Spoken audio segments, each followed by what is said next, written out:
des personnes qui viennent d'ailleurs pour se faire former.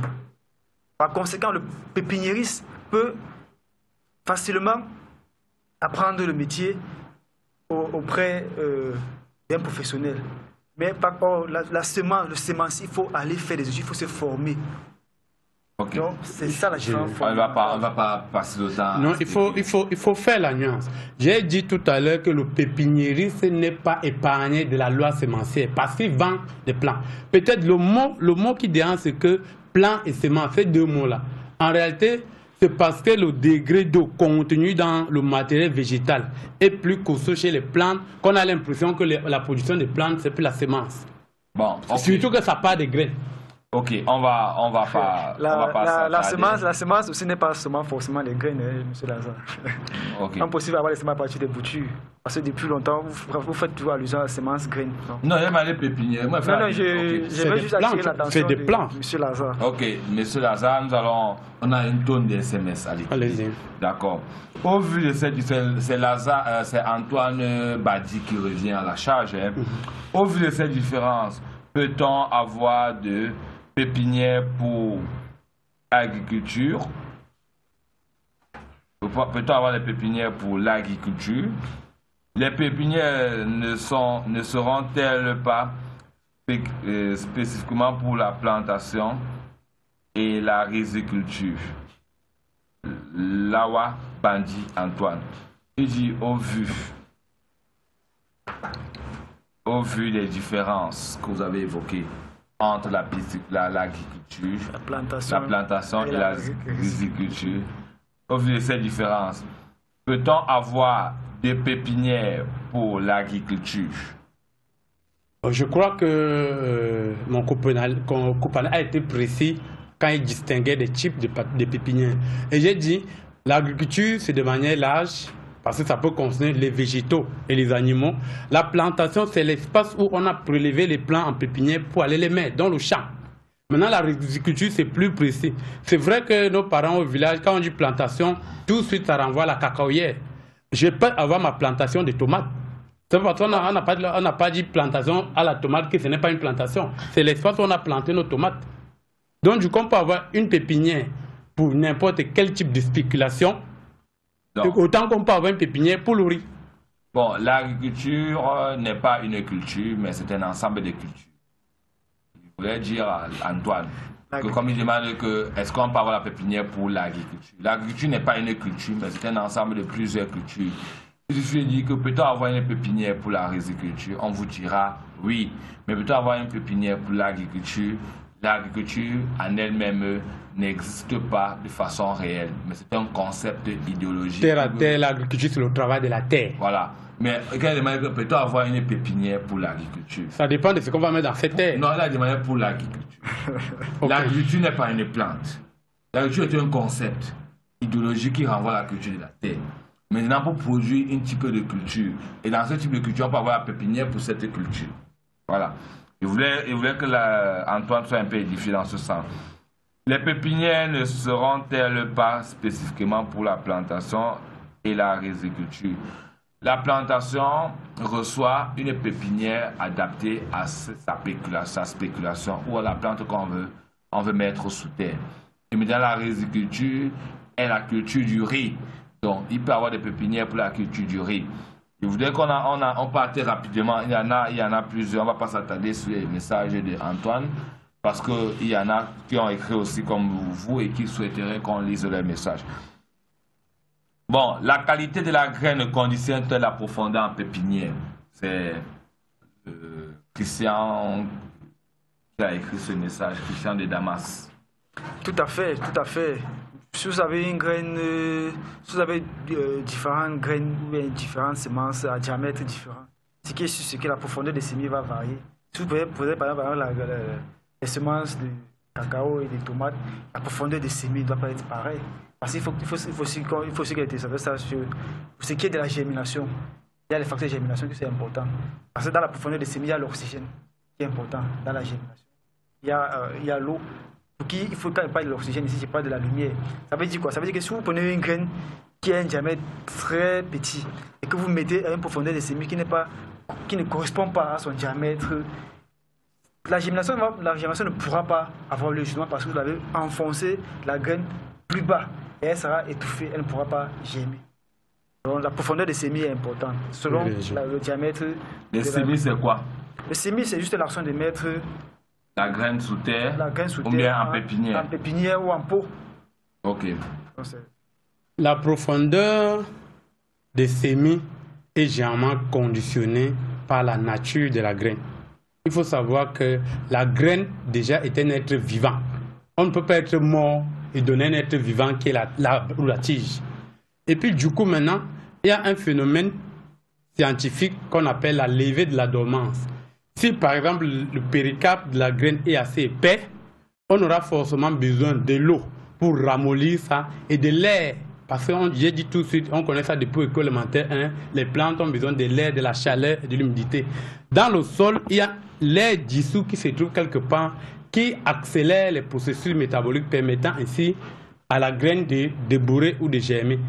Maintenant, pour certaines cultures, on peut les mettre à des profondeurs très faibles, pour d'autres, on va plus loin. En fonction de la qualité ou de la grosseur de la graine.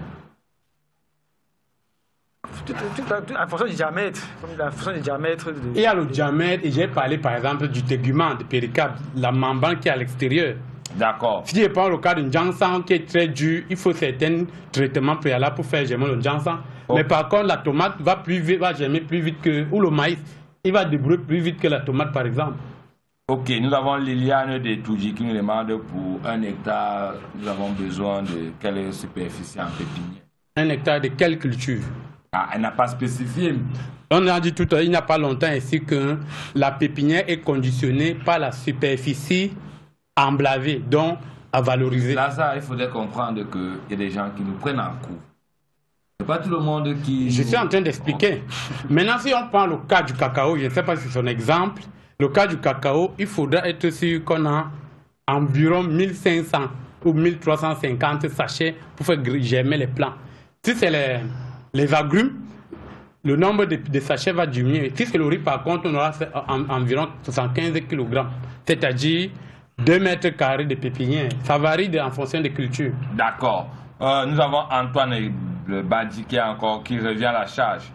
Si oui, essayez de définir intrinsèquement tous ces concepts afin de mieux renseigner les téléspectateurs. Merci. Toujours Antoine Lawa Badi. S'il faut aller dans les explications de tous ces concepts, 2 jours ne nous suffiront pas pour finir ce programme. Je pense que s'il y a quelque chose qui est ouvert, la suite peut continuer hors antenne si vous voulez bien. Donc. Ok, nous disons à Antoine, merci de votre collaboration. Moi, je dirais que nous avons pris en compte votre doléance et nous ferons l'effort afin que nos panélistes essaient d'aller terre à terre avec les mots pour que Antoine qui nous suit puisse être dans le même bateau, peut être agriculteur à partir de ce soir. Avec le concours de la région, nous prenons notre 2e arrêt et nous revenons pour la suite.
Revenu sur le plateau où nous venons de voir comment le chef du département production végétale d'Agri-Télé se déploie tant bien avec la mécanisation basée sur des appareils un appareil artisanaux et fait localement. Nous allons donner le témoin à Lazare qui a été photographe. Soit-il pendant cette vidéo. Lazare, votre commentaire compte. Je crois que c'est la même vidéo et la répétition est pédagogique. Le plus important pour les agriculteurs ou alors les entrepreneurs agricoles de poser des questions, de bien comprendre ce qui se passe ou alors de ne pas croire que l'irrigation goutte à goutte est la propriété exclusive d'Israël. Chez nous, on peut l'adapter. Avec une pareille technologie, nos mamans peuvent facilement arroser les zones, parce que généralement le zone n'a pas de densité spécifique. Et puis aussi, du coup, on peut arroser des vastes champs. Le plus important, en fait, c'est d'essayer de réfléchir, de savoir adapter nos réalités, savoir nous adapter à nos réalités. Donc, du coup, je n'ai pas un grand commentaire parce que nous avons tourné la vidéo avec Clovis ensemble. Ok, Lionel, je vous laisse au soin de donner une chandelle à la vidéo. Ok, à travers cette vidéo, on observait tout simplement un aspergeur qui permettait de faire une irrigation à la volée. Sauf que c'est apprécié justement parce que on valorise comme ça les accessoires locaux pour avoir une irrigation. Mais seulement que ce type d'irrigation est adapté à certains types de cultures. Cela, c'est l'arrosage par aspersion, on peut dire peut-être à la volée pour que ceux qui nous suivent comprennent mieux. Donc ça, c'est ses avantages, ça aussi, c'est ses inconvénients. Ok, nous revenons à la thématique centrale. Une pépinière peut-elle servir à la production de plusieurs types de plantes? La question à qui veut la prendre? Oui, bien sûr, j'ai déjà peut-être d'entrée répondu à cette question en disant qu'il existait différents types de pépinières, où j'ai parlé de pépinières générales et de pépinières spécialisées. Ceci étant, une pépinière où on retrouve différents types de spéculations est une pépinière générale, ça veut dire une pépinière à plusieurs spéculations. Est-ce qu'il n'y a pas de risque de maladie? Dans une pépinière généralisée, ça doit être organisé. C'est-à-dire que chaque compartiment, c'est-à-dire que les spéculations vont être réparties ou stockées ou aménagées par compartiment. C'est-à-dire que si on vient d'une pépinière généralisée, le bloc réservé aux bananiers plantains doit être à part. Le bloc réservé aux agrumes doit être à part. Le bloc réservé aux ananas doit être à part. On ne doit pas mélanger les spéculations entre elles. Bon, est-ce qu'il n'y a pas risque de contamination, soit par le toucher? On peut venir en voir que ce plan-ci, ou bien par le phénomène des oiseaux.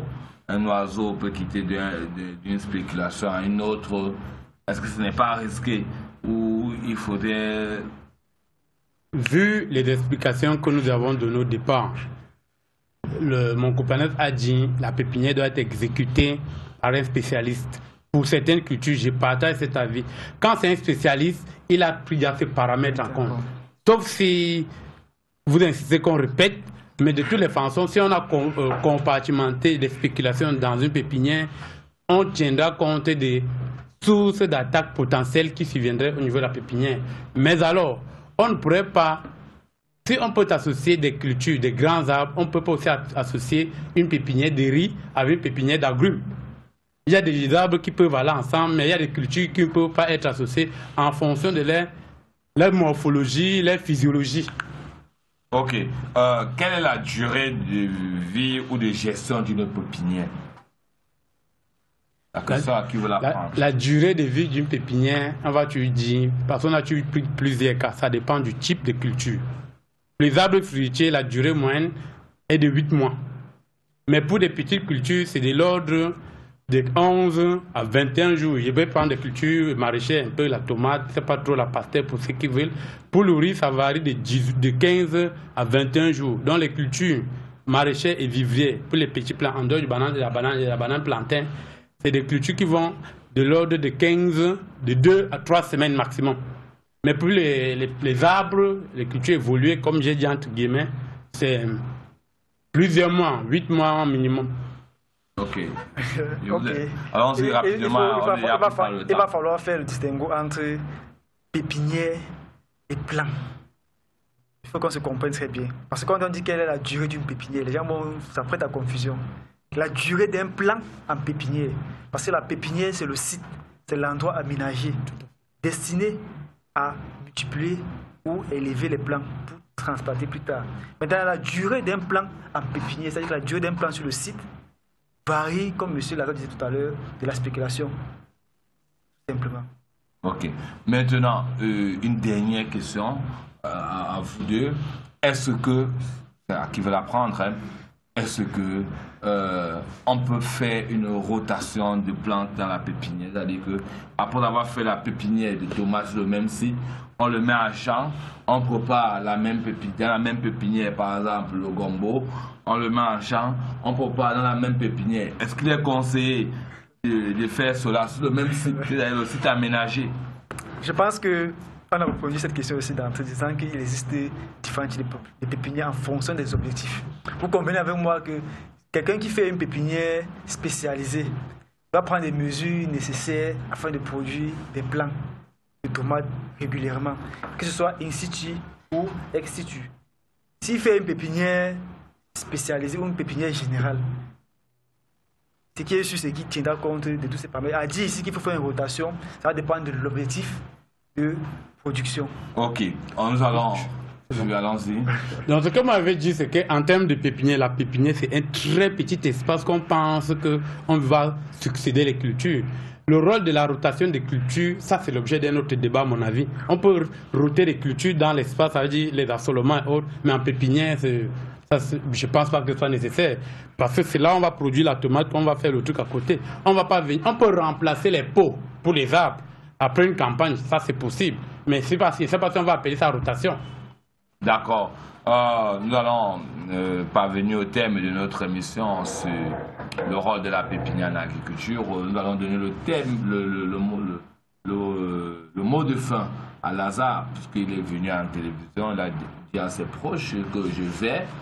Là, il y a des gens qui le découvrent, il y a des gens qui peut-être ont apprécié ou critiqué vos interventions. Un mot de fin à l'endroit de tout le monde qui vous regarde à la maison. Oui, je dois d'abord dire merci à Grid TV qui m'a invité. J'ai pu parler comme je pouvais. J'espère avoir répondu aux préoccupations de vos téléspectateurs. J'espère être invité ici pour des prochaines fois. Je crois que pour ce qui n'a pas été très bien fait, il pourrait passer par Paulin Wanja pour savoir comment est-ce qu'il peut les être utiles. Mais déjà, je crois que ça c'est une plateforme qui permet aux agronomes, aux passionnés d'une manière générale de s'exprimer. Je remercie encore Paulin pour l'invitation. Ok, nous-mêmes nous te remercions, ou bien à Télé, la maison par ma voix. Merci Lazare, Mahamad qui était le premier à être là parmi les panélistes. Et je vais laisser le soin à Lionel Camagneux qui a proposé la thématique pour un mot de fin. Merci bien pour me passer la parole pour mon mot de fin. Alors je dirais tout simplement un très bon bonsoir à tous les spectateurs de Canal 7, Harmonie et de Agri-TV. J'espère avoir été à la hauteur de la thématique. Cette thématique me tenait vraiment à cœur parce que ça a vraiment beaucoup d'impact sur le rendement et la qualité de la production. Alors, je ne veux pas être long, je veux tout simplement dire, sans toutefois peut-être, ça toutefois me fatiguer, la terre ne trompe pas, c'est vrai, mais on ne triche pas avec elle. Ce qui est valable pour l'homme est valable pour les plantes. Alors, chers agriculteurs, chers promoteurs, chers entrepreneurs, pour tous vos projets agricoles, priez de vous rapprocher des professionnels, des experts, afin d'avoir les éléments nécessaires de base qui vont cadrer avec la réussite. Ok, parvenu au thème de notre émission sur le rôle de la pépinière en agriculture. Nous vous disons rendez-vous mardi prochain, quand il sera 19h par là, 19h15 si on peut le dire ainsi. Agréable sur des programmes sur Canal 7 Harmonie. Ne manquez pas la rediffusion de notre émission quand il sera vendredi à partir de 16h, dimanche à partir de 14h. Nous vous disons de nous écrire sur notre page Facebook, notre groupe Facebook, Agri Télé sur Canal 7, Harmonie Télévision, ou si par hasard le lien agricole vous parvient et que vous voyez la Agri Télé au Monde Agropastoral, ou Clinique Agricole, ou je ne sais pas c'est quelle, Parlons Semences. Parlons Semences, n'hésitez pas d'entrer. Vous entrez, vous reverrez votre humble serviteur et ses disciples qui sont là, appelés à vous servir. Agréable sur des programmes sur Canal 7 Harmonie Télévision.